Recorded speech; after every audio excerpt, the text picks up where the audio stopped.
Welcome. Thank you so much for subscribing to this YouTube channel. Welcome once again. Here are the headlines for today. Breaking news. Gunmen attack Igongo again. See how this man set himself ablaze in Oyo State. Court set 3 men to 41 years imprisonment each. Doctors and nurses killed a boy of 4 years in their hospital. So before I give you the full details of the news for today, do not forget to like this video channel, and for those who have not subscribed yet, click on the red button, subscribe to get more of this news. So I brought you this very interesting news today, and their latest news. They just came out. The Punch has carried it, Vanguard has carried it. It's all over the place. It's like, I don't know, have you listened to it? Well, let's dive into it now.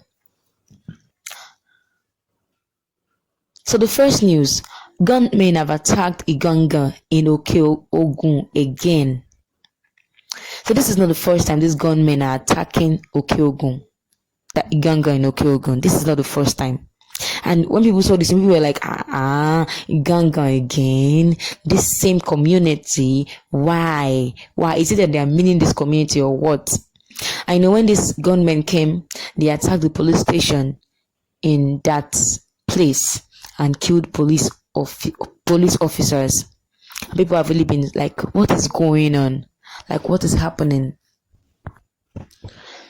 Gunmen attacking people. They just come, these guys, and attack people. Now it's not even just a house, or they attacked a police station. What was their mission?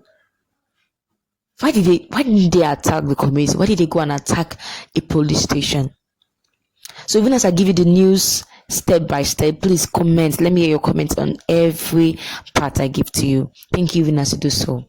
Now the second news is doctors and nurses kill a boy by injecting him with 4 injections. And this story is really one that really touches my heart. It's really very painful. So a man came out today and was like, he took his son to the hospital and said malaria was doing the son, so he was having fever and everything. And the nurses, they said they wanted to inject him with injection. And he was like, okay, let the boy eat first. And they were like, no. The nurse was like, no, let us inject it. And you know the way injection can wake people. Yes, can wake people. Depends on this thing, their content. It can really wake people. I don't know much about medicine stuff, but injection can wake people. If you've taken one before, you know that it can wake someone. So the man was like, no, let me feed my child. He has not eaten since yesterday. Let me feed him. The one I feed him, he can take injection. And I don't know if you've taken injection before, but when you go to a hospital or maybe a clinic, if you want to take an injection, they will tell you to go and eat first. Yes, go and eat first. But this one, the guy has not eaten. The little boy he's 4 years old. He has not eaten since yesterday night, and they asked him to take, and the nurse is trying to force the boy to take the injection. And not just 1, not 2, but 4 injections. Can you imagine? 4 injections on one person. You know that he even did it maybe intervals. No, immediately. He was just choking the boy. The man was like, and when they just injected him with the injection, the boy gave up the ghost immediately. He could not take it now. His body was weak. Somebody that is weak already, and he has not eaten again. You now injected him 4 injections straight up. What was the nurse expecting? What were they expecting? And now the boy gave up the ghost, and the man came out and said he's asking for justice for his son, because he was telling them not to inject him, but they not agree. They not agree, and they injected him. Now he was just crying all over. It was really painful. If you watch the video, it was painful. He was crying pathetically and was like, please, what did I do now? Is this how they do in Nigeria? Is this how they treat nurses and doctors? That when immediately they did it, immediately they noticed that the boy gave up the ghost, that they ran away, that they not see the doctor, they not see the nurses, they all ran away from the hospital. Nobody to come and take care of the boy. And when I saw the picture, they put those stuff in the boy's nose already. No, it's very sad. The man was just crying profusely in the video. He was crying. He said Nigerians come and help him, or they should come and help him. They don't know what he did for them, or he just brought his son to the hospital to treat simple illness, but now they've killed the son for him, and he warned them, but they not answer him. It's very sad. So what's your take on this? The fact that there are some quack doctors and nurses in Nigeria now. I know sometimes it's not even their fault with the way things are going now. Some will not even finish school. They'll go and open their own small hospital and start killing people. Some you hear stories of how they forget scissors, all those medical equipment inside somebody's body when they are doing surgery. So sometimes it's not even their fault, but this one I blame them. Why would they do it and then run away? Why would they do it and run away? The man has been crying since. Look at our educational system. How are we going to have doctors like that? When for how many years children will be in school, they cannot teach them because of nonsense ASU strike. Because our government doesn't want to pay those lecturers. And now those people that are at home now for how many months now, they'll say, okay, since Nigeria is not paying, let us go and open that. Let's say doctor, if you want to study medicine, is like say 7 years, and now maybe they're in their 4th year and they don't even have any hope of entering school this year. They say, okay, let's open our own this now, or if they are pharmacy, they'll say, let's go and apply for pharmacies, like apply in the pharmacy and start selling drugs. And that's how they kill people. They just prescribe drugs for people. God help us in Nigeria. God help us in Nigeria. And now the third news. So a man set himself ablaze. Like it's nobody burn him or nobody kill him. Now he go bush. He went to the bush. God help us. It's not easy. He went to the bush, poured petrol on himself, and set himself ablaze. This happened in Oyo State, and the man's name is Muritala Afolabi.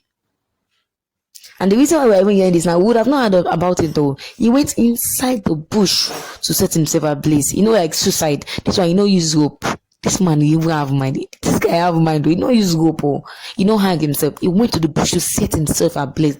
Just imagine those people that went to rescue him. They were not passing by. How would they have even survived? So there were some people that were passing by on doing those in the bush, and they saw him and they took him to the hospital. And they asked him, when they were treating him and he was almost treated, they were like, what happened? Why did you try to kill yourself? And he said, he's tired though. Life don't tire him. He's tired. But people were like, no, now, because life don't tire. Be only you. Now everybody get their own for it. But he said, no, his own is too much. Like he has a shop and he sells some things, and then sometimes market no go come. Most times market no go come. He go stay for shop from morning to night, no go see market. And then he don't tire. And on that thing where they put pressure for his head now, because his wife was putting pressure on him, shouting, keeping trouble. Some women can nag now. God help us. God help this our creature. We can really nag. So when there's no money, the woman was just nagging him. I was like, the best thing for him to do is to die, because I was not in shop from morning to night. I will not say anything. So the best thing for him to do was to die. And the best death sentence he could give to himself was setting himself ablaze. Can you imagine? So what's your take on this man that almost killed himself? What's your take? Let me hear this in the comment section. Let me ask you. Comment. What's your reaction to this? And now the last news for today that I bring to you.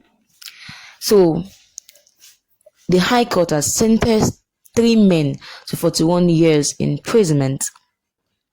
And one thing that is really different about this 41 years imprisonment is this their case. They stole a car in 2013, like 2013. And the police arrested them and put them in jail.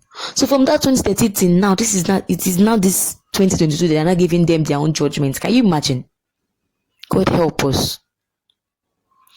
You put somebody in jail in 2013. Okay, let me calculate it. 13, 14, 15, 16, 17, 18, 19, 20, 21, 22. Almost 10 years now. And now you're just taking them to court to give them judgment. So sad. People were like, okay, well, even if you want to give them some years in jail, why don't you just reduce it? Because they spent almost like 10 years in jail already. Just reduce it a little bit. But they gave them 41 years imprisonment. So sad, right? Yes, their life have been wasted already. So what's your take on this? Let me give you the names of the people. Lanre Otunola, Tohib Oyeyinka, Jamiu Agbola. So these are the 3 people that were sentenced to 41 years imprisonment in Nigeria High Court, Lagos. So what's your take on this? What do you feel about this news I've given to you? Please comment on the 4 latest news now happening in Nigeria. I'll be waiting for your reaction and your comments. Thank you so much for your time. Thank you so much for listening to the news. Don't forget to like this video channel. Do not forget to comment also. And for those who have not clicked on the notification button, please click on the notification button to get notified whenever I will bring you latest news concerning Yoruba nation, and also concerning the things happening in Yoruba land. God bless.